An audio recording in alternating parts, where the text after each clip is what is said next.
देखिए, पिछले क्लास में हम लोग सीक्वेंस एंड सीरीज, तो सीक्वेंस अनुक्रम का बेसिक कंसेप्ट हम लोगों ने पढ़ा कि अनुक्रम क्या होता है।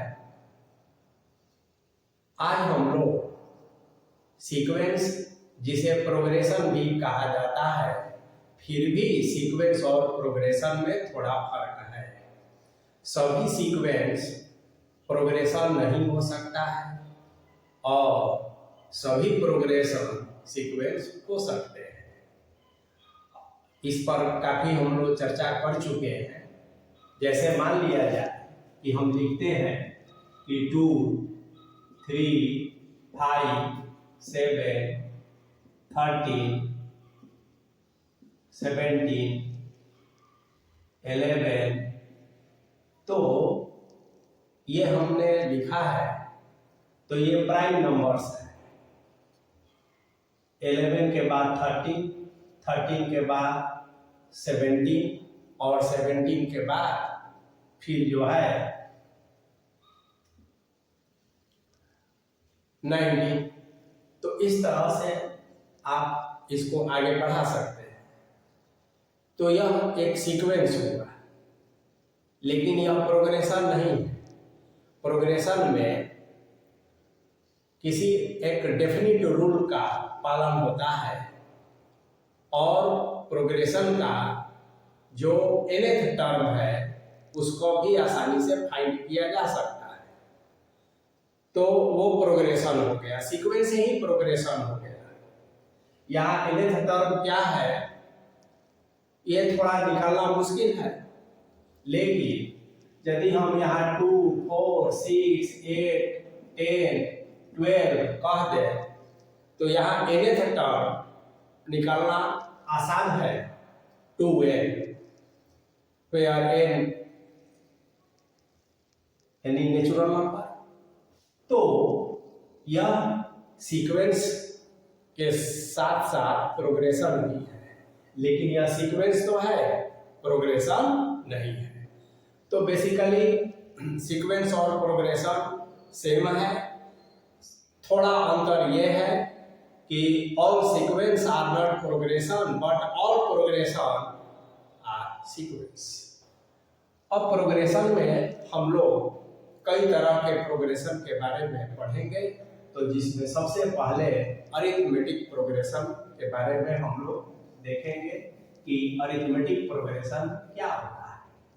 देखिए, हम लोग एक एग्जाम्पल लेते हैं, जैसे 2, 4, 6, 8, 10, 12 और आगे इस तरह से ये बढ़ते जा रहा है। तो यह एक ऐसा प्रोग्रेशन है जिसमें हम देख रहे हैं कि एक डेफिनिट रूल के अनुसार नेक्स्ट टर्म बढ़ रहा है।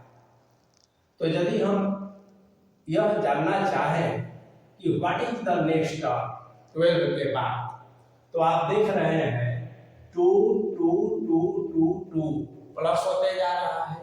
तो नेक्स्ट टर्म में भी 2 प्लस कर देंगे तो 14 हो जाएगा। अब यहाँ पर यह ध्यान देने की बात है, जैसा कि आप जानते हैं T2 माइनस T1, ये पहचान है कि कोई भी प्रोग्रेशन अरिथमेटिक में है अथवा नहीं, तो उसका यही तरीका है। T2 यानी सेकेंड टर्म माइनस T1 यानी कि फर्स्ट टर्म। T2 देखेंगे कि 4 है, T1 2 है, तो ये आ गया 2। अब आइए T3 माइनस T2, तो 6 माइनस 4 इज इक्वल टू 2। फिर T4 minus T3, 8 minus 6 is equal to 2। तो यहाँ हम यह देख रहे हैं कि फर्स्ट टर्म को छोड़कर किसी भी टर्म और उसके प्रीसीडिंग टर्म्स, पूर्ववर्ती पद का अंतर, the difference between term and it's preceding term, term and it's preceding term. T3 term हो गया, उसका प्रीसीडिंग टर्म्स T2 हो गया, पहले का पूर्ववर्ती पद, सक्सीडिंग टर्म्स बाद का पद। तो T4 माइनस T3, तो टर्म और उसके प्रीसीडिंग टर्म का डिफरेंस यदि कांस्टेंट हो, ये कांस्टेंट का मतलब है कि एक ही वैल्यू आ रहा है, तब हम कहेंगे कि यह जो प्रोग्रेशन है अरिथमेटिक प्रोग्रेशन में है। और इस जो कांस्टेंट कॉमन आ रहा है तो इसका एक खास नाम होगा और वो होगा कॉमन डिफरेंस। क्या नाम होगा? Common difference. और संक्षेप में इसे हम लोग CD कहते हैं और या सिंपली D से भी नोट करते हैं। तो अब टेस्ट आसान है। कोई भी सीक्वेंस दिया रहे और आपसे पूछा जाए कि क्या यह दिया हुआ सीक्वेंस AP में है अथवा नहीं, तो आप ऐसे ही टेस्ट करेंगे।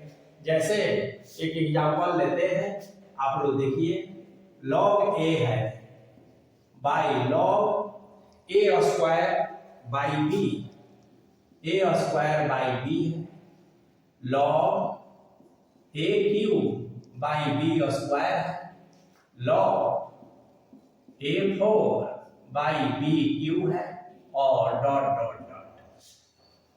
अब आपको पता करना है कि is this progression in AP, क्या यह प्रोग्रेशन AP में है? तो आइए टेस्ट करें कैसे। तो पहले हम T2 माइनस T1 करेंगे। T2 कितना है? तो log A square B minus log A हुआ। अब आप इसको सिंप्लीफाई करेंगे तो देखिए ध्यान से, log का रूल होता है m बाई a, तो ये हो जाएगा log A square minus log B, ये माइनस log A हो गया। आगे बढ़ाएंगे इसको तो m to the power n बाहर आ जाता है, तो ये हो जाएगा 2 log A minus log B और minus log A। This imply that 2 में से एक log A घट गया तो केवल बचा log A minus log B। यदि इसको ऐसा हम कहें तो ये log A बाई B। तो T2 माइनस T1 किए तो log A बाई B आया। अब आइए नाउ T3 माइनस T2, तो T3 कितना है? तो log A cube by B square minus log A square by B। इसको सिंप्लीफाई करेंगे तो देखिए कैसे हो जाएगा। उसी तरह से पहले m बाई n का करेंगे तो ये हो जाएगा, डायरेक्ट कर देते हैं, 3 log A minus 2 log B और ये हो जाएगा माइनस 2 log A और माइनस माइनस प्लस, है ना, ये माइनस होगा तो माइनस माइनस प्लस और ये हो जाएगा log B। अब आगे जब बढ़ेंगे तो 3 log में से 2 log गया तो क्या बचा? log A और माइनस 2 और log B, तो ये सिंपली बच गया log B, यानी कि log A बाई B। अब यहाँ आप देख रहे हैं कि T2 माइनस T1 कितना आया जी? तो log A by B। T3 minus T2 कितना आया? log A by B। इसी तरह से यदि T4 माइनस T3 करेंगे तो भी आएगा log A बाई B। तो इसका मतलब है कि ये जो डिफरेंस है वो कांस्टेंट है, कॉमन डिफरेंस सेम है। तो इसलिए दिया हुआ प्रोग्रेशन अरिथमेटिक प्रोग्रेशन है। अब देखिए इसका कॉमन डिफरेंस निकालने को कहा जाए तो यही कॉमन डिफरेंस भी हो गया।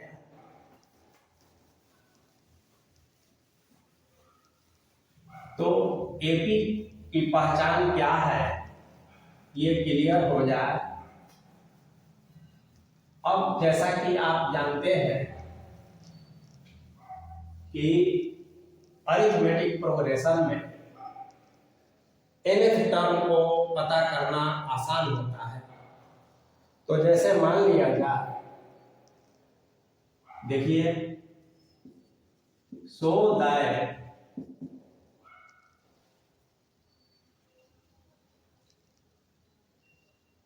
sequence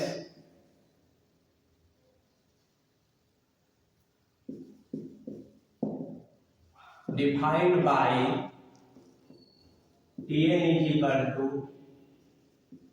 3n plus 4 is an arithmetic progression। अब देखिए, टेस्ट करने को दे दिया जाए, शो करने को दे दिया जाए, तो इसका क्या तरीका है? तो सबसे पहले हम ऐसा कहते हैं, फर्स्ट मेथड देखिए,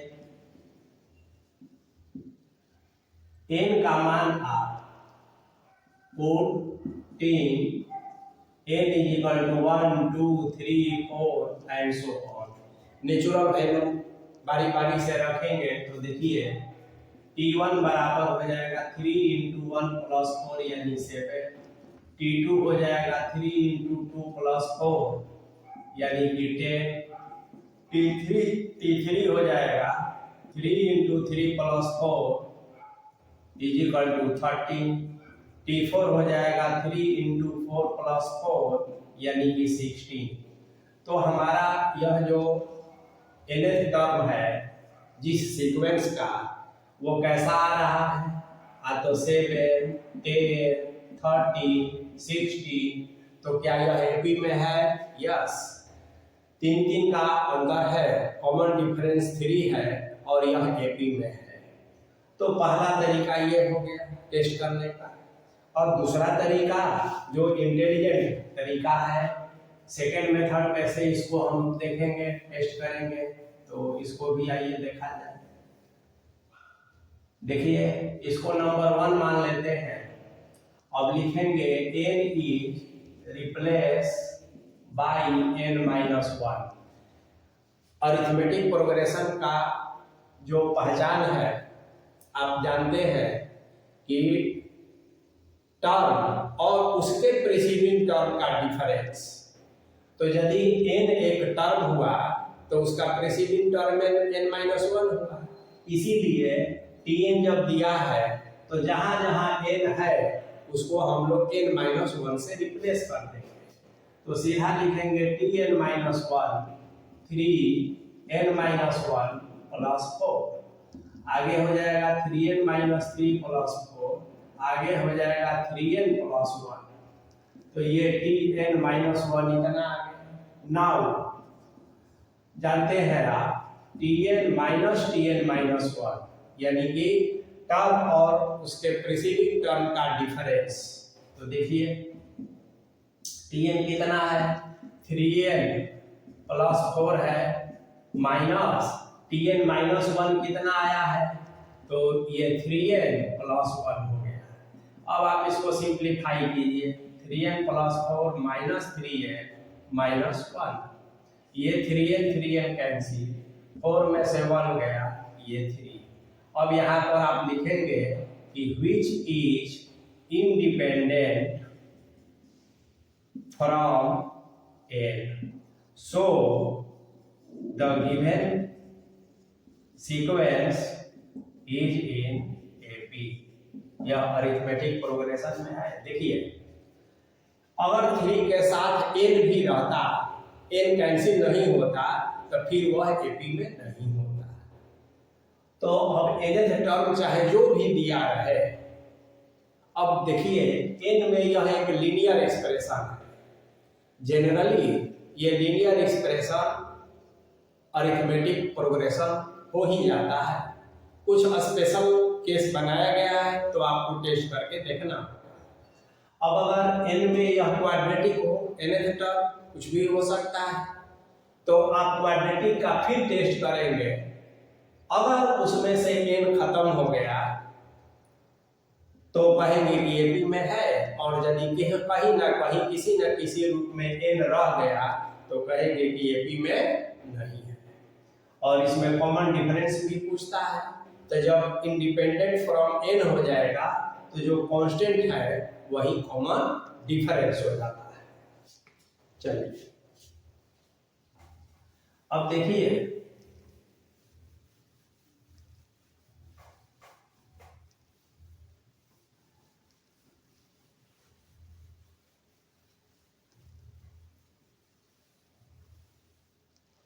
मान लिया जाए कि हम 1 लेते हैं, 4 लेते हैं, 7 लेते हैं, 10 लेते हैं, 13 लेते हैं, 16 लेते हैं और इस तरह से आगे बढ़ते हैं। तो यदि पूछा जाए कि क्या यह अरिथमेटिक प्रोग्रेशन में है, तो yes, T2 minus T1 3, T3 minus T2 3, T4 minus T3 3, यानी कॉमन डिफरेंस 3 है, फर्स्ट टर्म 1 है। तो यदि हम कहें कि फाइंड ना T5, तो आप गिन लेंगे 1 2 3 4 5, तो आसानी से आप 30 लिख देंगे। यदि हम कहेंगे T6 तो आप आसानी से 16 लिख देंगे। यदि हम कहेंगे कि T7 निकालिए तो आप आसानी से आगे बढ़ाकर लिख देंगे 90। अब यदि मान लिया जाए कि हम कह देंगे कि 21th टर्म निकालिए, 21वां पद, तो आप सोचिए कि इसको आगे 21 पद तक ले जाना होगा। अब सोचिए यदि हम कह दें कि 101वां पद निकालिए तो 101 पद तक आपको ले जाना होगा। यदि हम कह दें कि 1001वां पद निकालिए, 1001th टर्म, तो 1001, तो दिन भर आप इसको बढ़ाते जाएंगे और तब काउंट करेंगे कि 1001वां पद कौन होगा।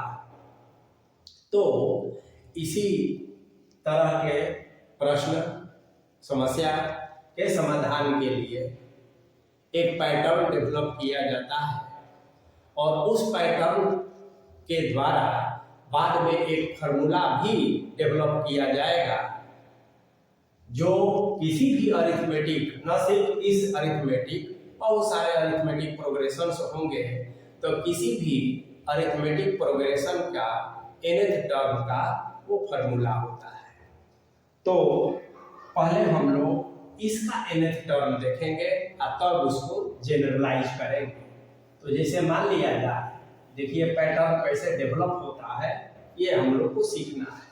अगर हम कहते हैं कि फाइंड T101th टर्म, तो देखिए T1 जो है और इसको nth भी कह दीजिए, nth टर्म निकालना है।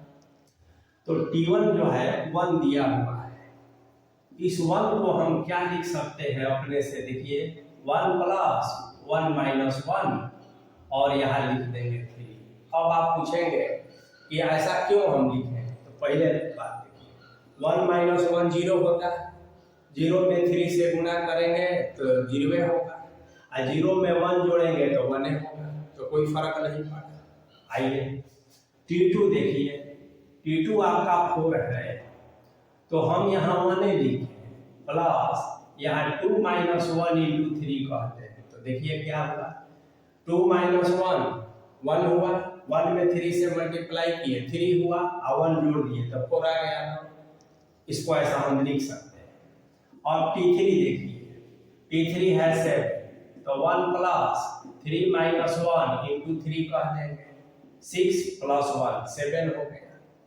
अब ये पैटर्न कैसे डेवलप हो रहा है ध्यान दीजिए, ये जो 3 है, ये जो 3 है, ये जो 3 है, ये 3 और कुछ नहीं, इसका कॉमन डिफरेंस देख रहे हैं ना, इसका कॉमन डिफरेंस 3 है। तो यहाँ पर देखिए एक रूपता है कि कॉमन डिफरेंस 3 3 3 का यूज करना है। अब आइए ये देखिए, ये बार बार हम 1 1 1 का यूज कर रहे हैं, ये 1 क्या है ध्यान दीजिए, इसका जो फर्स्ट टर्म है इस सीक्वेंस का वो 1 है। फर्स्ट टर्म जो भी रहे, 4 से रहेगा तो 4 4 लिख देंगे, 0 रहता तो 0 लिख देंगे, तो ये सिमिलरिटी है। अब उसके बाद आइए देखिए ध्यान से, अगर यहाँ 1 है फर्स्ट टर्म, तो देखिए यहाँ पर 1 है, अगर यहाँ 2 है तो यहाँ भी 2 है, अगर यहाँ 3 है तो यहाँ भी 3 है, ये केवल बदल रहा है। अब -1 जो है ना सेम आप कर रहे हैं, तो इसका मतलब है कि यदि हम nth टर्म इसका लिखना चाहें तो फर्स्ट को तो जैसे था वैसे ही लिख दिए और n यहाँ n है तो यहाँ n लिख दिए, जैसे 3 था तो 3, अब -1 कह के और यहाँ 3 लिख दिए।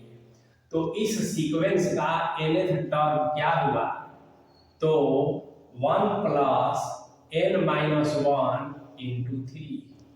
अब मान लिया जाए कि आपसे 7वां पद पूछ रहा है, तो n = 7 इसी में पुट कर दीजिए, तो t7 = 1 + 7 - 1 × 3, तो 1 प्लस ये 6 हो गया, 18 हो गया, यानी कि 19। देखिए 19 है ना। अब अगर मान लेते हैं कि 101वां पद पूछा जाए, तो 1 + 101 - 1 × 3, या 1 प्लस ये 300 हो गया, यानी 310। तो इस सीक्वेंस का nth टर्म, जिसको हम लोग जनरल टर्म भी कहते हैं और लास्ट टर्म भी उसको कहते हैं। अब जरा सोचिए कि यह सिर्फ अकेला अरिथमेटिक प्रोग्रेशन नहीं है, ऐसा बहुत से अरिथमेटिक प्रोग्रेशन होंगे जिसका फर्स्ट टर्म दूसरा होगा और कॉमन डिफरेंस दूसरा होगा। तो कितना हम nth का फार्मूला डेवलप करेंगे, इसलिए एक हम कॉमन फार्मूला डेवलप करेंगे जो किसी भी अरिथमेटिक प्रोग्रेशन में लागू हो सकता है और उसके किसी भी टर्म को फाइंड आउट किया जा सकता है। तो आइए उस दिशा में अब हम लोग आगे बढ़े कि वो कैसे होता है। तो इस पैटर्न से आपको काफी लाभ मिलेगा। देखिए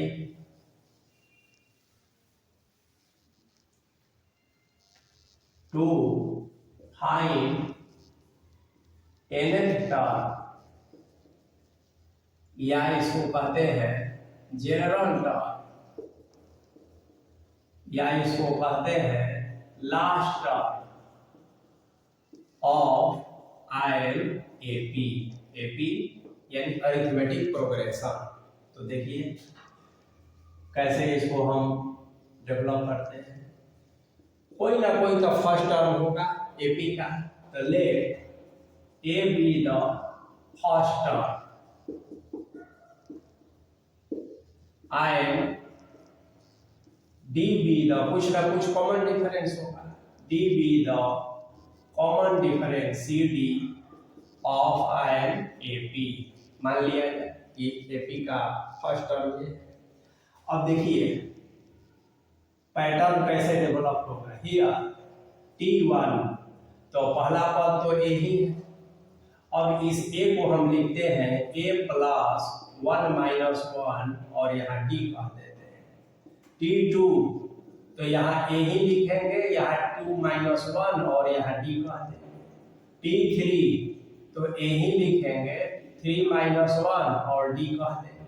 अब देखिए A है, A है, A है, D है, D है, D है, और यहाँ 1 है तो यहाँ 1 है, यहाँ 2 है तो यहाँ 2 है, यहाँ 3 है तो यहाँ 3 है, और -1 सब में है। डॉट डॉट डॉट, दो ऐसा आप दे दीजिए और तब लिखिए द एबव सजेस्ट अस, क्या, तो Tn = A + n-1 और D, और यही आपका nth टर्म का फॉर्मूला हो गया। तो हमेशा याद रखेंगे Tn = A + n-1D। अब देखिए यहाँ Tn क्या है, तो लास्ट टर्म है या जनरल टर्म है या nth टर्म है। A क्या है, फर्स्ट टर्म है। N क्या है, नंबर ऑफ टर्म्स है, और D क्या है, कॉमन डिफरेंस है। तो इसमें इस फार्मूला में 4 चीजें दिया, 4 में से कोई भी अगर 3 पता रहे तो हम चौथा का मान आसानी से निकाल सकते हैं। तो अब दूसरी बात ध्यान दीजिए, ये पहला टर्म तो A हो गया, दूसरा है 2 - 1, 1 हुआ D, तो ये दूसरा पद A + D हो जाएगा, तीसरा पद A + 2D हो जाएगा। इस तरह से आप general form of an AP जब लिखने की बात आएगी तो देखिए आप कैसे लिख सकते तो देखिए general form of an AP, तो ए अगर फर्स्ट टर्म है तो पहला जो टर्म होगा ए, दूसरा होगा ए प्लस डी, तीसरा होगा ए प्लस डी, चौथा होगा ए प्लस 3d, और इस तरह से ये बढ़ते बढ़ते लास्ट में हो जाएगा ए प्लस n माइनस 1d। तो ये लास्ट टर्म है। तो जब जनरल टर्म लिखना हो एपी का, एपी में कोई 2 पद लिखिए, 3 पद लिखिए, 4 पद लिखिए, तो आप ऐसे ही लिखेंगे।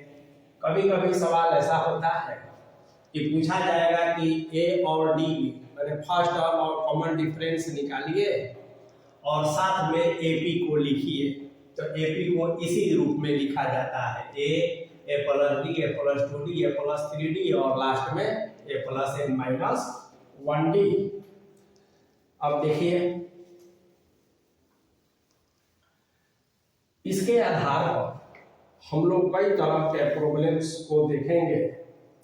जैसे मान लिया जाए कि फाइंड इट्स जनरल टर्म, एक प्रोग्रेशन लेते हैं 7, 12, 17, 22, 27 ... क्वेश्चन ये है कि फाइंड इट्स जनरल टर्म या nth term, general term, also find T14, 14वां पद भी निकालना है। तो देखिए सबसे पहले तो हमें ये देखना होगा कि क्या यह एपी में है, तो 5 का डिफरेंस है इसलिए यह एपी में है। T2 minus T1, 12 minus 7 5, T3 minus T2 17 minus 12 बराबर 5। तो इससे ये भी पता चल गया कि कॉमन डिफरेंस कितना है, 5 है। फर्स्ट टर्म ए कितना है, तो 7 है। अब फार्मूला हम जानते हैं Tn = a plus n minus 1d होता है। तो Tn = a कितना है, 7 है, n रहेगा और d है 5। तो ये जनरल टर्म हो गया एक आंसर, इस सीक्वेंस का ये जनरल टर्म हो गया। अब 14 निकालना है तो n बराबर 14 रख देंगे। तो T14 = 7 प्लस 14 माइनस 1 5, और इसको सिंप्लीफाई कर दीजिए तो 14वां पद आपको पता हो जाएगा। तो इस तरह से किसी भी अरिथमेटिक प्रोग्रेशन का हम जनरल टर्म निकाल सकते हैं और कोई भी पद, कोई भी टर्म भी निकाल सकते हैं। अब जैसे मान लिया जाए कि इसमें कुछ क्वेश्चंस ऐसे भी होंगे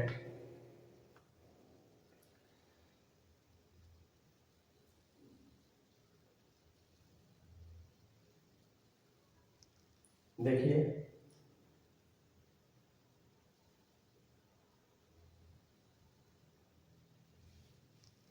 एक है so that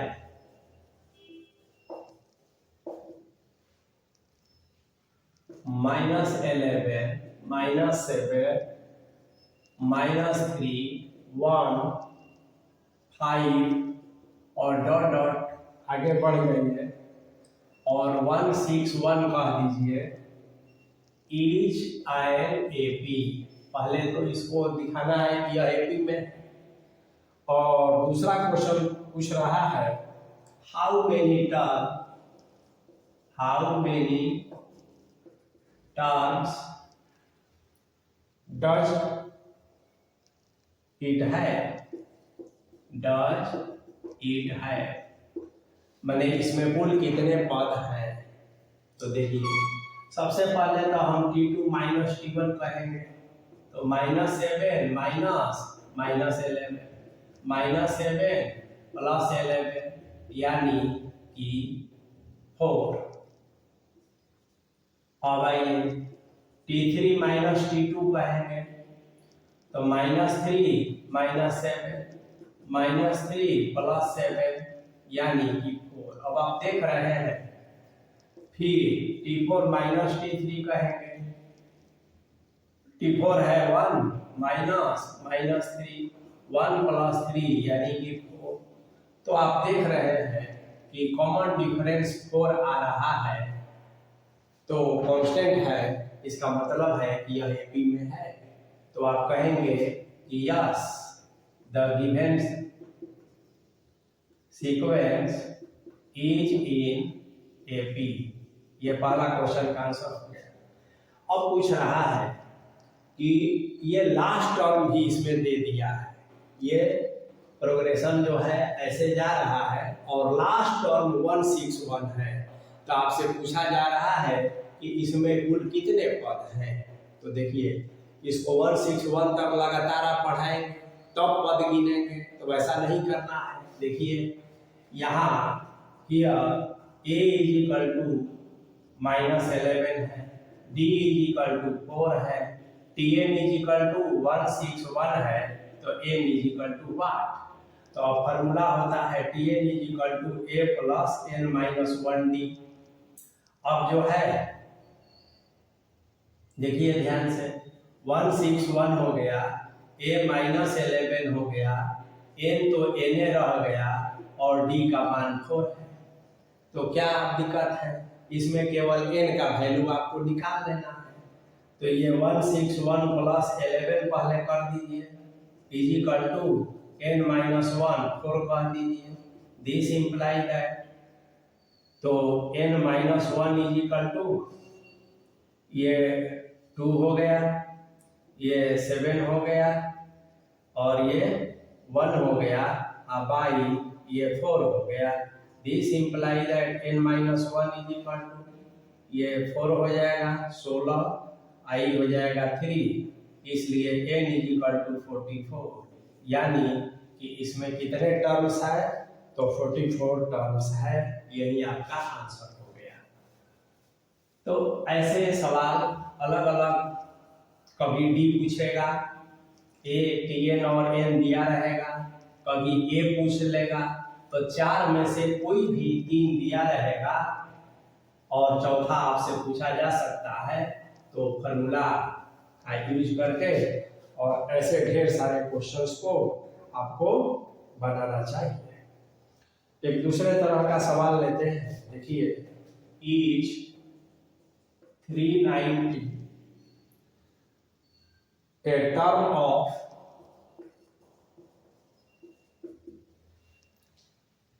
AP, term of the AP, और AP दिया हुआ है क्या क्या, 11 है, 17 है, 23 है, 29 है और इस तरह से आगे बढ़ना है। तो देखिए क्वेश्चन आसान है। अगर यह AP है और इसको आगे बढ़ाया जाए तो क्या आगे कहीं पर 319 आएगा, 319 इसमें आएगा अथवा नहीं? क्या 319 इस AP का टर्म है अथवा नहीं? तो कैसे इसको करेंगे, सो देखिए जिसको पूछ रहा है इसी को हम लास्ट टर्म मान लेंगे और a = 11 दिया हुआ है और आप देखेंगे कि d जो है 6 है, कॉमन डिफरेंस 6 है। तो बस फार्मूला पर बैठा दीजिए ta + n - 1 और d का ये 319 हो गया, a 11 हो गया, n n रहेगा और d का 6 हो जाएगा। इसलिए n - 1 6 बराबर ये घट जाएगा, तो 9 में से 1 गया 8, 110, ये 308 हो जाएगा। दिस इंप्लाई दैट n - 1 बराबर 308/6 हो जाएगा। अब देखिए दिस इंप्लाई दैट n = 308/6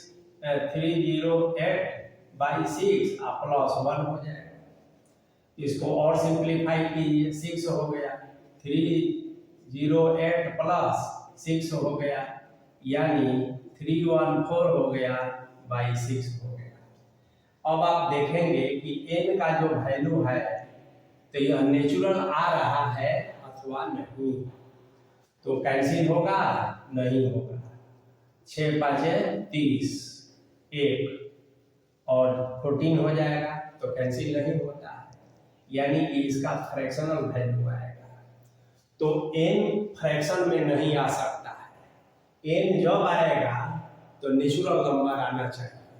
तो यदि n नेचुरल आ गया तो कहेंगे कि हाँ 319 इसका पद है।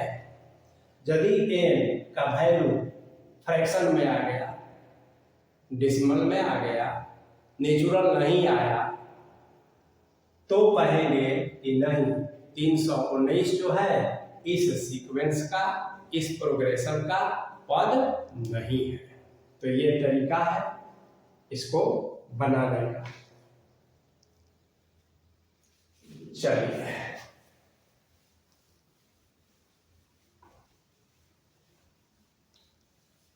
अब एक और सवाल लेते हैं। Which term of the AP, which term of the AP, और AP दिया हुआ है, क्या क्या दिया है? 30, 291/4, 28, 1/2,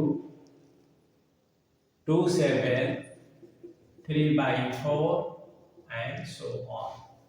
तो which term of the AP जो दिया है is the first negative term, is the first negative term।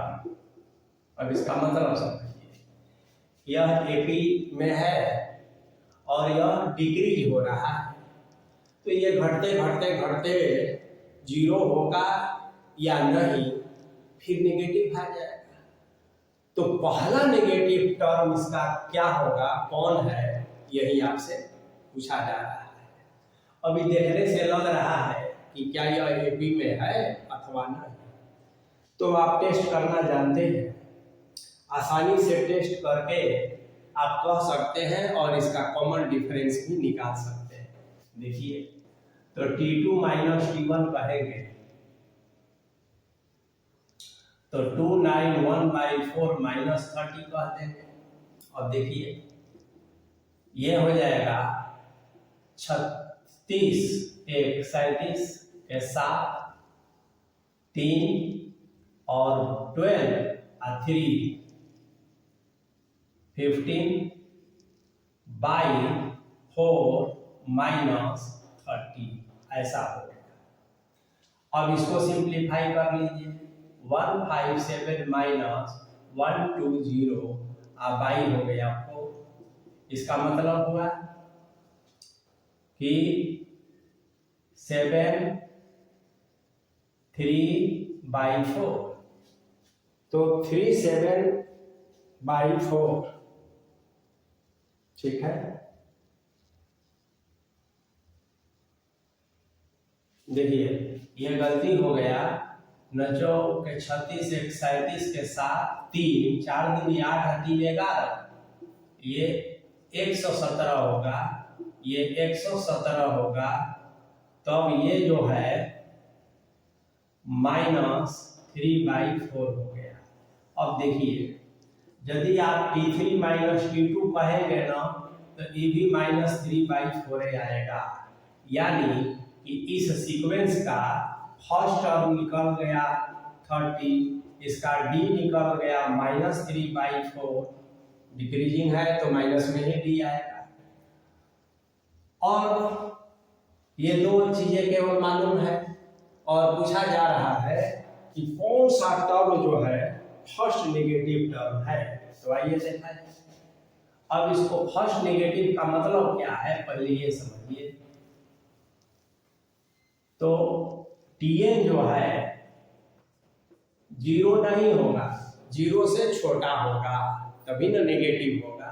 तो भाई Tn का फॉर्मूला होता है a + n - 1d <0। अब आप a पता है कितना है, ये है 30 प्लस n-1 तो वैसा ही रहेगा, और d का 3/4 और लेस देन 0 हो जाएगा। अब देखिए ध्यान से, यह एक इनइक्वालिटी हो गया,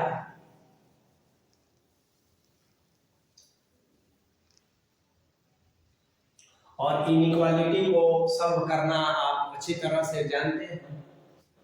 तो दिस इंप्लाई दैट -30 आप यहाँ डायरेक्ट कर लेंगे, लेकिन इनइक्वालिटी में आपको पता है कि नंबर जो है इधर उधर नहीं होता है, तो दोनों तरफ एक ही काम किया जाता है, बस यही ध्यान में रखना है। तो देखिए ये 30 है, यहाँ हम -30 अगर कर ले, या डायरेक्ट हम पहले ऐसा कर ले, इसका एलसीएम ले लेते हैं 4, तो ये हो जाएगा 120 और ये हो जाएगा प्लस, ये हो जाएगा -3 × n-1, ऐसे लेस देन 0 है।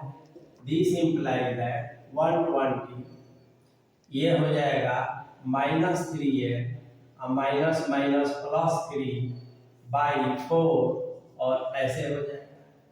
अब दोनों तरफ अगर हम 4 से इसमें मल्टीप्लाई कर सकते हैं, तो this imply that 1 2 3 -3n is less than 0 हो जाएगा।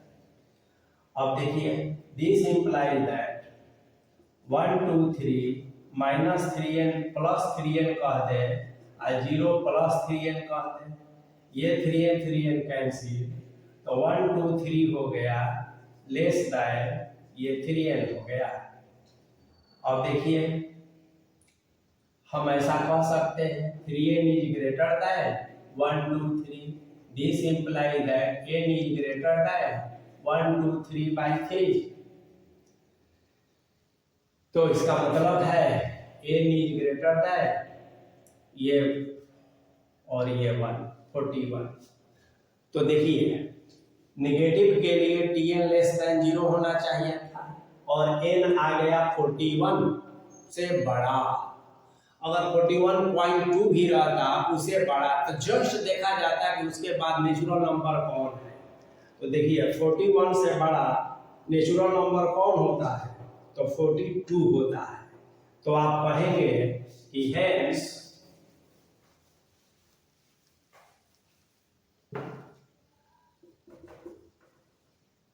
42th term of the given progression is the first negative term, है ना। 42वां पद जो है पहला नेगेटिव टर्म होगा।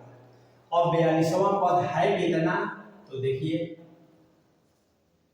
फॉर्मूला होता है Tn = a + n-1d, तो यहाँ t 42 कह देंगे, a 30 है, 42 - 1 और d का मान -3/4 कह देंगे। अब इसी को सॉल्व कर लेंगे, तो जो भी नंबर आएगा तो वही फर्स्ट नेगेटिव नंबर हो जाएगा। तो अलग अलग तरह का इसमें प्रॉब्लम होता है, और इसको बनाने का तरीका भी अलग अलग होता है। तो शुरुआत के समय में कुछ और क्वेश्चंस हम लोग देखेंगे कि कैसे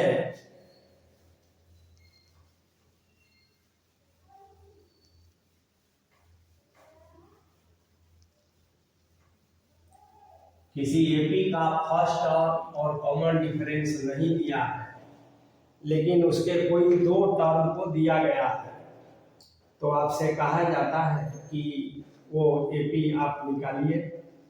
तो ऐसा क्वेश्चन भी पूछा जाता है। जैसे देखिए the 5th and 13th terms of an AP, the 5th and 13th term of an AP कितना दिया है are 5 and -3 are 5 and -3 respectively. Question क्या है कि find the AP and its 13th term. Find the AP and its 13th term, यही question है। अब देखिए, तो इस तरह के क्वेश्चन में फर्स्ट टर्म नहीं पता है, कॉमन डिफरेंस नहीं पता है, तो आप मान लेते हैं कि let first term is equal to A and common difference is equal to D. अब देखिए ध्यान से, दिया है T5 इज इक्वल टू 5 है, फिफ्थ टर्म जो है 5 है, और दूसरा दिया है T13 13वां पद जो है -3। अब T5 को हम a 5 - 1d इक्वल टू 5 कह सकते हैं, इसको a plus 13 - 1d equal to -3 कह सकते हैं। अब इसको हम a plus 4d equal to 5 कह दें, एक नंबर मान लें 4d 5 - 1 हो गया। इसको कह दें a plus 12d equal to -3, ये दो नंबर हो गया। अब इस दोनों इक्वेशन को हम सब्ट्रैक्ट कर देते हैं, तो देखिए a और a कैंसिल हो गया, ये -12 में से 4 तो 8d हो गया इक्वल टू 5 + 3, ये 8 हो गया, इसलिए d इक्वल टू -1 हो गया। अब d का वैल्यू जब निकल गया तो किसी में इक्वेशन 1 या इक्वेशन 2 से, तो देखिए फ्रॉम 1 a प्लस 4d, तो d तो -1 है इक्वल टू ये 5 हो गया, तो a - 4 equal to 5, a equal to 5 + 4 a equal to 9 हो गया। तो इस तरह से हम AP का फर्स्ट टर्म और कॉमन डिफरेंस निकाल दिए। अब लिखना है AP, तो देखिए AP कैसे लिखेंगे, तो AP का जनरल फॉर्म जो होता है आप जानते हैं a plus d, a plus 2d, a plus 3d, बस आगे डॉट डॉट डॉट। तो देखिए a कितना आया है 9, दूसरा आया है 9 और d -1 है तो -1 कह दीजिए, फिर 9 2 इंटू -1 है तो a प्लस 2 इंटू -1 ऐसे कह दीजिए, फिर 9 प्लस 3 इंटू -1 ऐसे कह दीजिए। अभी 9 हो गया, ये 9 8 हो गया, ये देखिए -2 7 हो गया, ये -3 6 हो गया, और इस तरह से आगे बढ़ जाएगा, तो यही AP हो गया। अब कह रहा है कि A और D यदि मालूम है तो इसका तीसरा पद निकालिए, तो देखिए Tn equal to a plus n minus 1d होता है, तो n बराबर 13 रख देंगे, a तो दिया हुआ है 9, n 30 हो गया -1 और d का मान -1 होता है, इसी को सॉल्व कर लेंगे तो ये 30। तब अब हम लोग दूसरा प्रॉब्लम लेते हैं कि if m times of the mth term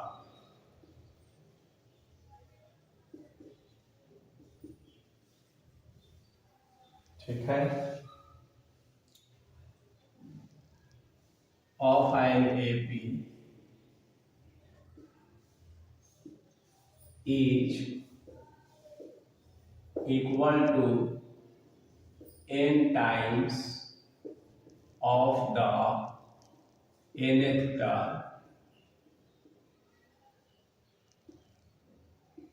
of an AP, then show that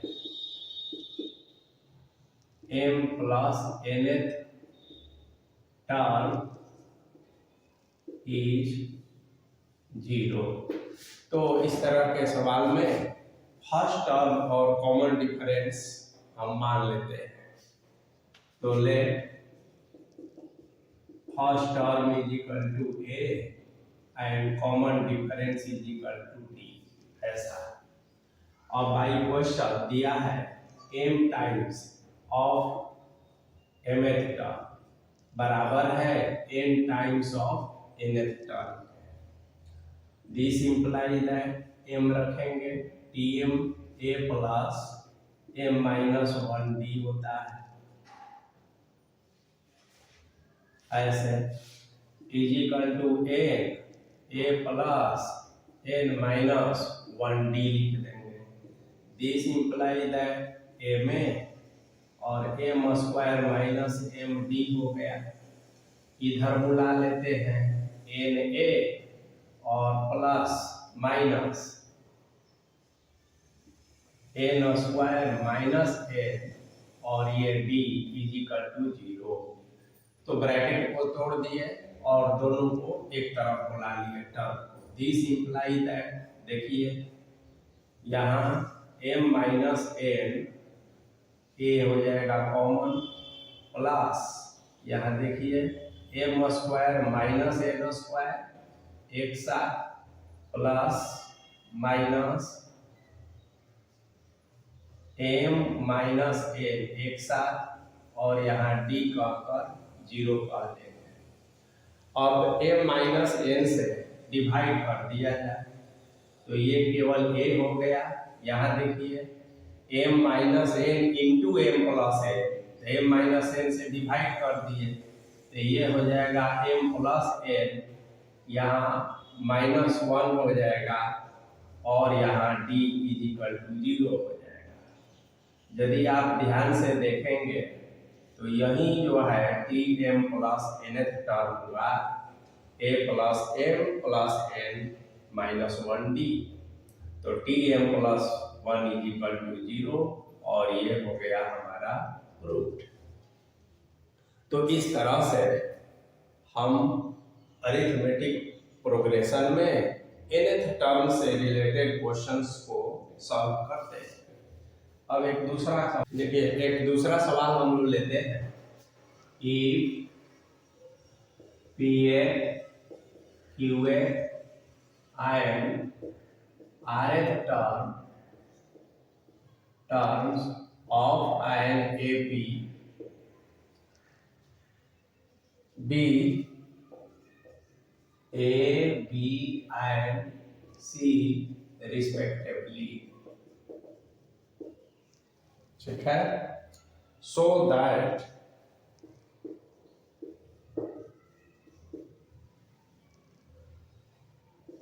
Q minus RA plus R minus PB plus P minus QC is equal to 0।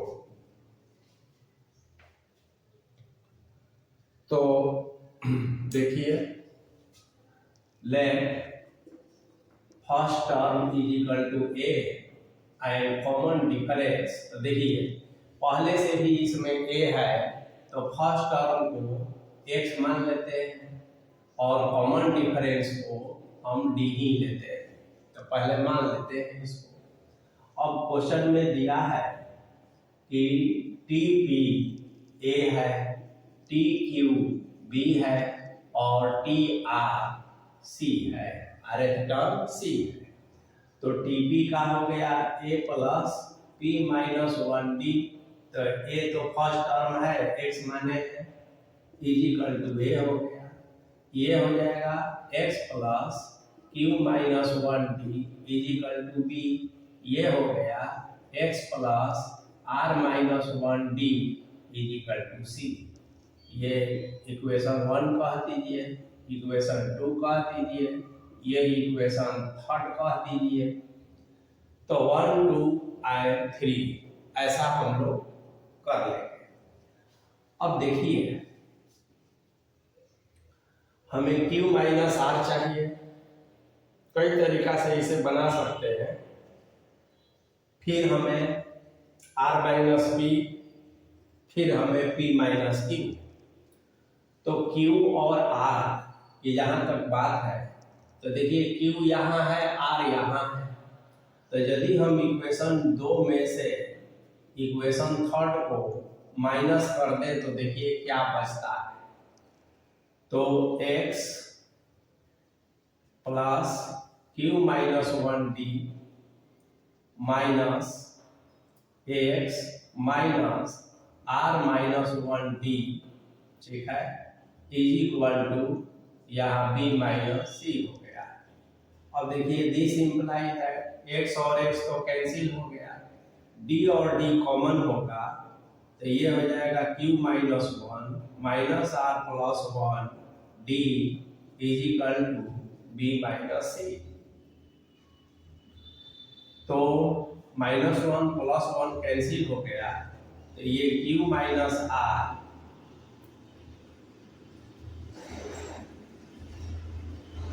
Is equal to b minus c d हो गया।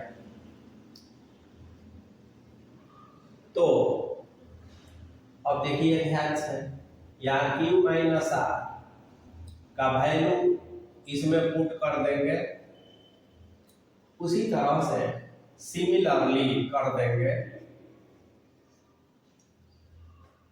r minus P चाहिए आपको। r देखिए यहाँ है, p यहाँ है, तो थर्ड में से फर्स्ट को अगर आप सब्ट्रैक्ट करते हैं तो r minus P is equal to c minus a by d हो जाता है। और फिर इसी तरह से p माइनस क्यू चाहिए, तो p यहाँ है, q यहाँ है, तो 1 में से 2 को सब्ट्रैक्ट करेंगे तो p minus Q is equal to a minus b by d हो जाता है। अब हम LHS में इन सभी मानों को रखते हैं या डायरेक्ट जोड़ देते हैं a से मल्टीप्लाई करके, किसी तरह से बना सकते हैं। देखिए, तो q माइनस r के जगह पर हम b माइनस c d कह देंगे और a तो रहेगा ही, प्लस r माइनस p के जगह पर हम c माइनस a d कहेंगे, b रहेगा ही, प्लस p माइनस q के जगह पर a माइनस b d कहेंगे और c तो रहेगा। LHS हो गया। अब देखिए 1 बाई डी कॉमन हो गया और यहाँ हो गया AB माइनस CA प्लस यहाँ हो गया BC माइनस AB, यहाँ हो गया CA माइनस BC। तो ये रिजल्ट हो गया। अब AB और AB cancel, CA cancel, BC cancel, तो 1 by D into 0 is equal to 0 बराबर RHS। तो कई तरीका है, इसको यहाँ a से दोनों तरफ मल्टीप्लाई करके भी बनाया जा सकता है। दूसरा तरीका है कि d का वैल्यू निकाल लीजिए, फिर यहाँ भी d का वैल्यू निकाल लीजिए, दोनों को इक्वेट कर दिया जाए तो भी बन जाएगा। तो किसी भी तरीका से इसे हम बना सकते हैं। अब देखिए,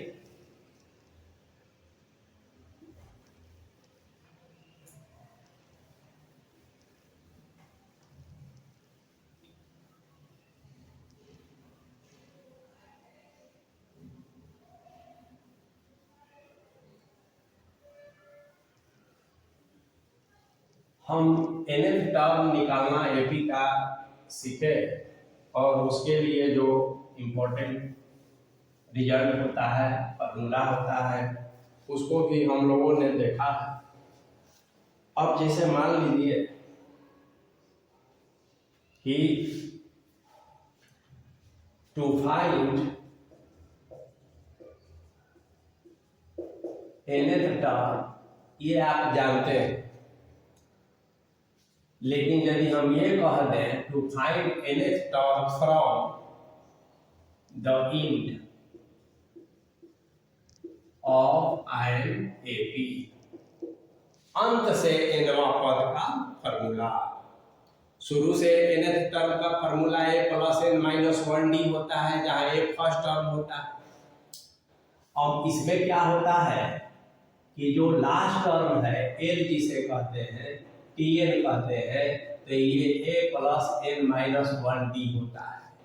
तो जब हम AP लेते हैं तो ऐसे ही लेते हैं a plus d, a plus 2d, और आगे बढ़ते बढ़ते लास्ट में n माइनस 1d होता है, जिसे हम लोग a plus d, a plus 2d और करते करते l कहते हैं।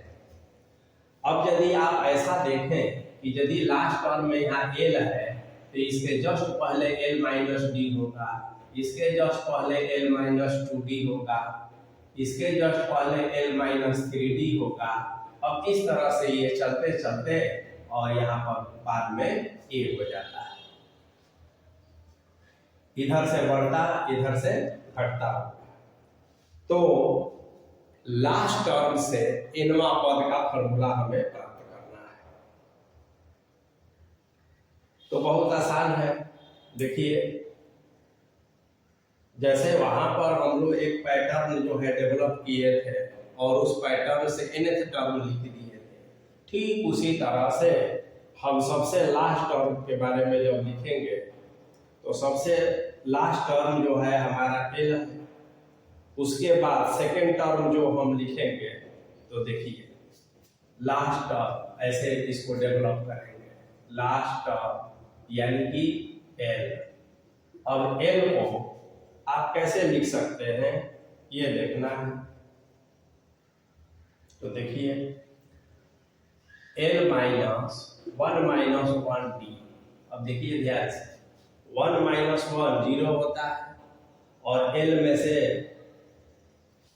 अब आइए लास्ट टर्म तो हो गया, अब सेकेंड लास्ट टर्म की जब बात आई तो यहाँ पर हम l माइनस 2 माइनस 1 और d कह देंगे। तो देखिए सेकेंड लास्ट टर्म जो है l माइनस d होता है, तो ये 1 हो गया, d हो गया, यानी कि यह l माइनस d हो गया। तो ये हमारा सेकेंड लास्ट टर्म से सेकेंड पद होगा, ये ध्यान में रखना है। फिर t3 कहते हैं, तो देखिए l माइनस 3 माइनस 1 d कह देते हैं। और उसी तरह से यदि इसका हम कैपिटल T से डिनोट करें तो l माइनस n माइनस 1 और d कह देते हैं।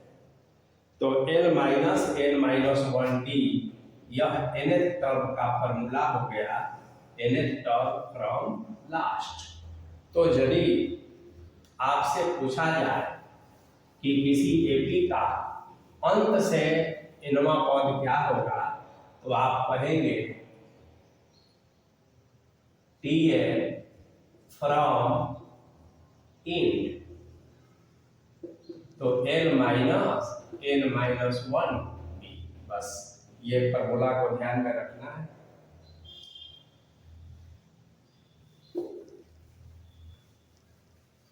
अब जैसे प्रॉब्लम है हम लोग nth टर्म का देखे हैं, उसी तरह से इसका भी nth टर्म का हम देख सकते हैं। जैसे ये क्वेश्चन लेते हैं, देखिए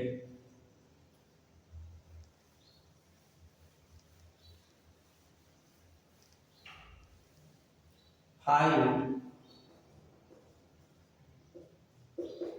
17th term from end of IMAP, और AP दिया हुआ है -36, -31, -26, -21, और इस तरह से आगे बढ़ते बढ़ते लास्ट में 79। तो देखिए शुरू से 17वां पद नहीं, अंत से 17वां पद, तो इधर से आप इसको बढ़ाते आएंगे और दूसरी बात यह है कि जब इधर से जाएंगे तो कॉमन डिफरेंस तो पता ही है। देखिए T2 माइनस T1 तो स्पष्ट है -31 और -36, यानी कि -31 प्लस ये हो गया 36, यानी ये हो गया 5। तो कॉमन डिफरेंस यहाँ 5 है। देखिए लास्ट टर्म कितना दिया है 79, कॉमन डिफरेंस D = 5 है और N = 17 है। तो लास्ट टर्म फ्रॉम इंट का फॉर्मूला होता है L minus N minus 1D। तो D 17, L कितना है 79 है, माइनस N तो 17 माइनस 1 और D 5 है। तो ये 79 हो गया, ये 16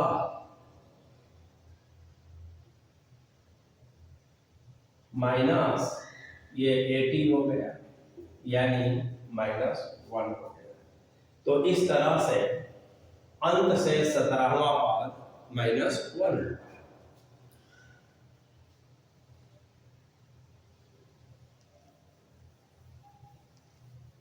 अब ज्यादा से ज्यादा क्वेश्चंस आप इसका बनाएंगे। अब देखिए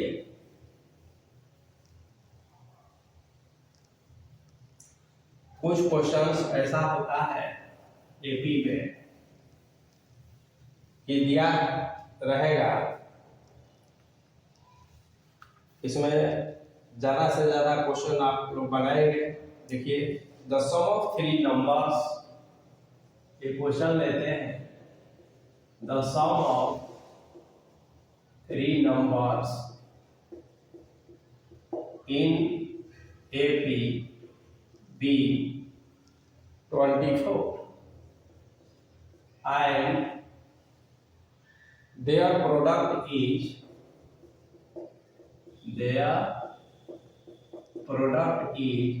440. Find the numbers.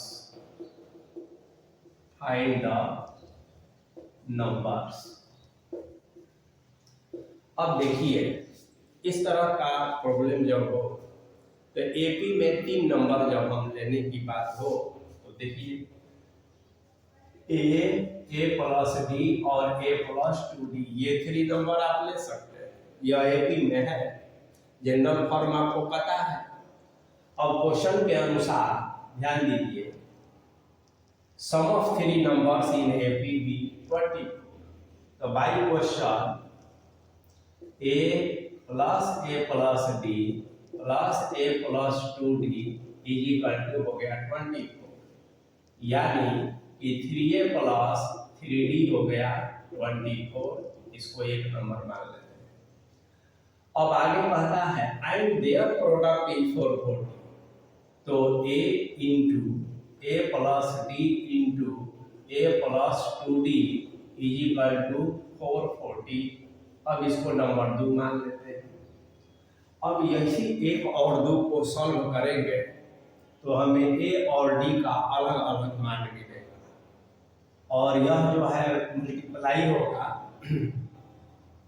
तो इससे इसमें A या D का वैल्यू पुट करके हम सिंप्लीफाई करेंगे तो A और D का मान हमें मिल जाएगा और जब A D का मान मिल जाएगा तो इसमें पुट कर देंगे तो वह नंबर प्राप्त हो जाएगा जिसका सम जो है 24 है और जिसका प्रोडक्ट जो है 440। लेकिन इसमें आपको कैलकुलेशन ज्यादा करना पड़ रहा है, नंबर एपी में ही लेना है। तो एक सुझाव है, एक आदर्श व्यवस्था है सुविधा के दृष्टिकोण से कि हम एपी में यह नंबर नहीं लेकर एक स्पेशल फॉर्म का नंबर लेते हैं जो होगा एपी में, लेकिन उसको लेकर आगे बढ़ेंगे तो हमारा कैलकुलेशन जो है आसान हो जाएगा और जल्दी से ए और डी का मान हम निकाल लेते हैं। अब वो क्या नंबर होगा तो ध्यान में आपको रखना है। तो सबसे पहले हम लिखते हैं 3 नंबर्स इन AP, तो उसको A माइनस डी, A और A प्लस डी ले लेते हैं, ठीक है ना। 3 नंबर ऐसा लेते हैं। अब देखिए क्या यह AP में है, देखिए टेस्ट करके T2 माइनस T1, तो A माइनस डी हो गया, A कैंसिल तो D हो गया। अब आइए T3 माइनस T2, तो A प्लस डी और माइनस A हो गया, फिर ये D हो गया। तो हाँ, यह AP में है। अब ऐसा नंबर लेने से क्या फायदा है, सो देखिए बाई क्वेश्चन ये नंबर AP में लिए हैं 3, अब इसको आप जोड़िए तो A minus D plus A plus D is equal to 24 by question. अब इसका फायदा क्या है, देखिए ये माइनस डी ये प्लस डी कैंसिल हो गया और ये हो गया 3A is equal to 24, this imply that A is equal to 8 हो गया। तो सबसे फायदा यह हो गया, वहां पर क्या आ रहा था, हम जब A plus D A plus 2D लेते थे तो 3A प्लस 3D आ जाता था, यानी कि कॉम्प्लिकेशन उसका बढ़ जाता था कैलकुलेशन, और यहाँ A का तुरंत मान निकल गया। तो इसीलिए जब भी 3 नंबर्स इन AP से रिलेटेड कोई प्रॉब्लम हो, सवाल हो, तो आप ये नंबर लेंगे तो आपको ज्यादा लाभ मिलेगा। तो A तो ऐसे ही निकल गया। अब प्रोडक्ट क्या है, तो A minus D into A plus D is equal to 440 है। अब देखिए ध्यान से, A तो आ गया है 8 माइनस डी और 8 प्लस डी, आप 440 बाई A 8 से डिवाइड कर देंगे तो क्या हो जाएगा 8 40 और फिर 40, तो यानी 55 हो गया। अब देखिए ये तो आपका 64 minus D square is equal to 55 हो गया। अब आगे इसको क्या करेंगे, D square is equal to 64 minus 55 हो गया, इसलिए D square is equal to 9 हो गया, इसलिए D is equal to plus minus 3 हो गया। तो A तो 8 आया ही है और D का मान प्लस माइनस 3 हो गया। अब देखिए कैसे हम इस नंबर को लिखते हैं ये सीखना है। तो 3 नंबर है, 2 रिजल्ट आया, एक आया कि when A is equal to 8 and D is equal to 3, तो देखिए A माइनस डी 3 हो गया, कॉमा 8 हो गया, कॉमा 8 प्लस 3 हो गया, दैट इज ये 5 हो गया, ये 8 हो गया और ये 11 हो गया। ये नंबर्स हो गया आंसर। अब देखिए क्या ये तीनों नंबर AP में है, हाँ है, कॉमन डिफरेंस 3 का है। क्या इस तीनों का सम 24 हो रहा है, तो देखिए 24 हो रहा है। क्या तीनों का प्रोडक्ट 440 हो रहा है, तो हाँ 440 हो रहा है, यानी कि सही है। अब आइए when A is equal to 8 and D is equal to -3, तो अब ये क्या हो जाएगा 8 माइनस -3 8 और 8 प्लस -3, दैट इज 11 8 और 5, तो ये भी आंसर हो गया। तो 5 8 11 कहिए या 11 8 5 कहिए, यह भी AP में है, इसका भी सम 24 होगा और प्रोडक्ट जो है 440 होगा। तो इस तरह से 3 नंबर्स की जब बात कहेंगे तो आपको यही नंबर लेना होगा। और क्वेश्चन में 4 नंबर्स का भी रहता है, तो जब 4 नंबर्स की बात हो तो 3 नंबर्स तो आप ये समझ गए। अब 4 नंबर्स में हम क्या कहेंगे, 4 नंबर्स इन AP, तो a plus D, a plus 2d, a plus 3d तो ले ही सकते हैं, लेकिन कैलकुलेशन लंबा होगा तो उसका सलाह ये होता है कि a minus 3d, a minus D, a plus D और a प्लस 3d, ये 4 नंबर ऐसा लेते हैं। आप देखेंगे कि यह एपी में है। और 5 नंबर्स इन एपी, तो ये a minus 2d, a minus D, a plus D और a प्लस 2d, ये 5 नंबर्स इन एपी ऐसा लेते हैं। तो देखिए, जब भी 4 और 5 नंबर से रिलेटेड क्वेश्चंस हो और एपी हमको लेना है, तो हम ये नंबर अगर लेंगे तो कैलकुलेशन हमारा आसान होगा, हम आसानी से a और d का वैल्यू निकाल सकते हैं। तो इस तरह के क्वेश्चंस का प्रैक्टिस आपको करना होता है। अब देखिए,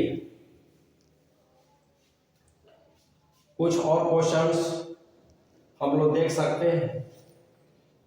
और आपको जो है एक क्वेश्चन लेते हैं, divide 32 into 4 parts, divide 32 into 4 parts, ठीक है। which are in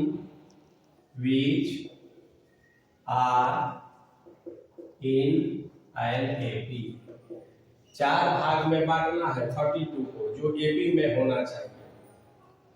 और साथ ही क्वेश्चन आगे बढ़ रहा है, सच दैट, इस प्रकार की होना चाहिए, द प्रोडक्ट ऑफ एक्सट्रीमी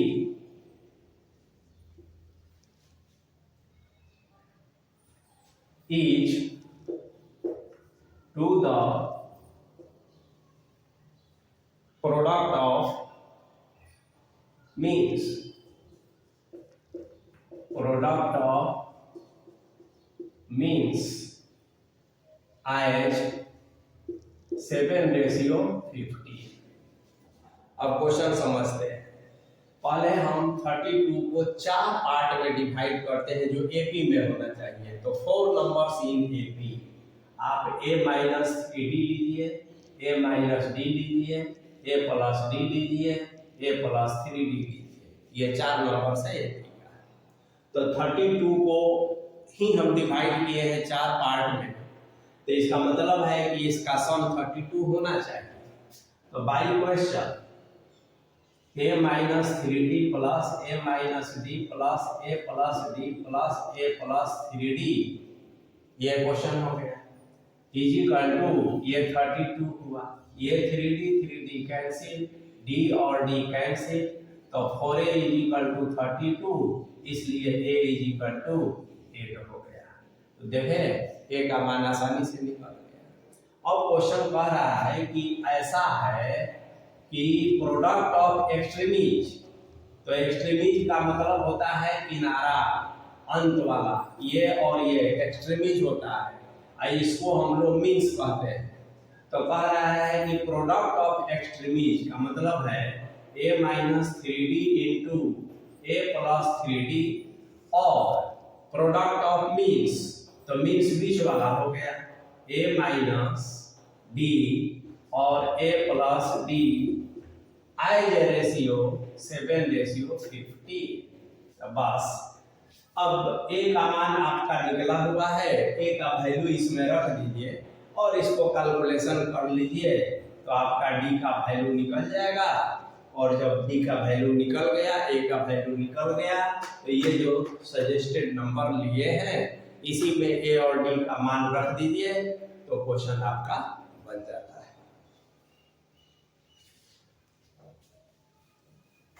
तो ऐसे आपको ज्यादा से ज्यादा प्रैक्टिस करना है। 100, 200, 300, 400, जितना ज्यादा से ज्यादा क्वेश्चन और डिफरेंट टाइप का क्वेश्चंस बनाएंगे उतना ही इस पर पकड़ मजबूत होगी। अब हम लोग अरिथमेटिक प्रोग्रेशन के प्रॉपर्टीज के बारे में पढ़ेंगे। देखिए, प्रॉपर्टीज ऑफ एन एपी। मान लिया जाए कि 2, 4, 6, 8, 10, 12 ये एक अरिथमेटिक प्रोग्रेशन है, तो इसकी कुछ खास प्रॉपर्टीज होते हैं। जैसे अगर एपी के हर टर्म में, ईच टर्म में किसी कांस्टेंट को ऐड कर दिया जाए, जैसे मान लिया जाए कि हम इसमें 1 को ऐड कर देते हैं प्रत्येक पद में, तो ये 3 हो जाएगा, 5 हो जाएगा, 7 हो जाएगा, 9 हो जाएगा, 11 हो जाएगा, 13 हो जाएगा। तो आल्सो आर इन एपी। तो यह विशेषता है। देखिए, ये एपी में है। कॉमन डिफरेंस यहाँ 4 है, -2 तो 2 हुआ, 5 - 3 है तो कॉमन डिफरेंस 2 ही हुआ। यानी कि कॉमन डिफरेंस पर कोई फर्क नहीं पड़ेगा, लेकिन जो रिजल्टिंग प्रोग्रेशन होगा वो भी एपी में होगा। तो नियम यही हो गया कि if any constant to be added each term of a given progression, arithmetic progression, then the resulting progression is also R in A। अगर हम -1 से सब्ट्रैक्ट कर देते हैं तो 1 हो गया, 3 हो गया, 5 हो गया, 7 हो गया, 9 हो गया और 11 हो गया, तो यह भी हो गया also R in AP। तो किसी भी एपी में कांस्टेंट टर्म को चाहे हम ऐड करें, चाहे हम कांस्टेंट को सब्ट्रैक्ट करें, तो रिजल्टिंग जो है एपी में ही होगा। और मान लिया जाए कि हम 2 से मल्टीप्लाई कर देते हैं, तो किसी नॉन जीरो कांस्टेंट से मल्टीप्लाई अगर किया जाए तो देखिए ये 4 हो जाएगा, ये 8 हो जाएगा, ये 12 हो जाएगा, ये 16 हो जाएगा, ये 20 हो जाएगा, 24 हो जाएगा। तो आल्सो आर इन एपी। तो यह भी एपी में होगा, लेकिन यहाँ कॉमन डिफरेंस पर कोई फर्क नहीं पड़ा। कब? तो जब कांस्टेंट को आप ऐड करते हैं या कांस्टेंट को आप सब्ट्रैक्ट करते हैं, लेकिन जैसे ही आप किसी नॉन जीरो कांस्टेंट से मल्टीप्लाई करते हैं तो इसके कॉमन डिफरेंस पर भी अंतर पड़ जाता है। तो यहाँ कॉमन डिफरेंस 2 है और यहाँ कॉमन डिफरेंस 4 है, यानी कि आप कॉमन डिफरेंस में भी 2 से मल्टीप्लाई करना पड़ता है। अब अगर मान लेते हैं कि हम 2 से डिवाइड कर देते हैं नॉन जीरो कांस्टेंट से, तो ये 1 हो गया, 2 हो गया, 3 हो गया, 4 हो गया, 5 हो गया और इस तरह से हो गया। तो डिवाइड करने पर इसका कॉमन डिफरेंस 2 है और डिवाइड करने पर कॉमन डिफरेंस में भी 2 से डिवाइड करेंगे तो यहाँ कॉमन डिफरेंस 1 हो जाएगा। तो ये अरिथमेटिक प्रोग्रेशन का प्रॉपर्टी है और हम लोगों ने देखा कि किस तरह से सेम कांस्टेंट को जोड़ने या घटाने पर नया जो प्रोग्रेशन होता है वो एपी में होता है, और किसी नॉन जीरो कांस्टेंट से मल्टीप्लाई या डिवाइड करने पर जो अरिथमेटिक प्रोग्रेशन ही हमें प्राप्त होता है।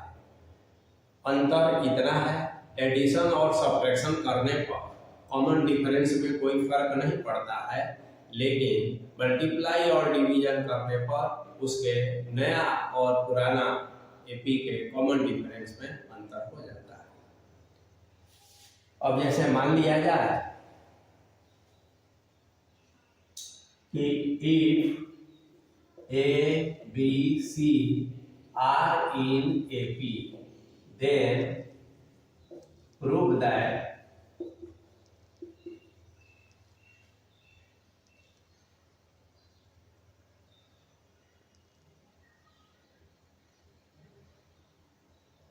देखिए 2A 2B 2C are in AP. तो ये आसान है। देखिए दिया है कि A B C are in A P है। अब इसमें हम नॉन जीरो कांस्टेंट 2 से मल्टीप्लाई कर देते हैं, तो 2a 2b 2c also are in A P. तो अलग अलग तरह के सवाल पूछे जाएंगे और फिर आपको उसे बनाना होता है।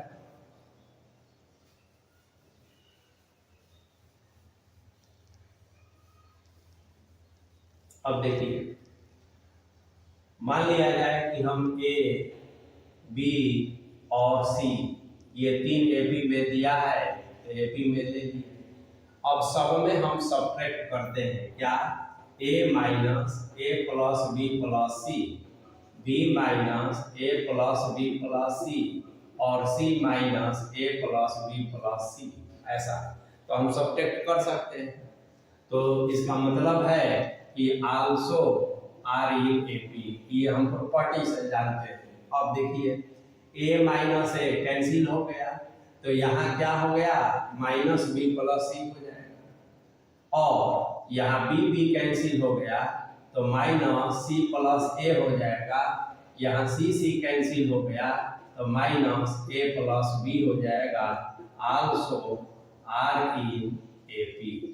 ठीक है, तो यह भी ए पी में हो गया। अब हम -1 से मल्टीप्लाई कर देते हैं, -1 से मल्टीप्लाई कर देते हैं टू ईच टर्म। तो this imply that b plus C, c plus A and a plus b also are in A P.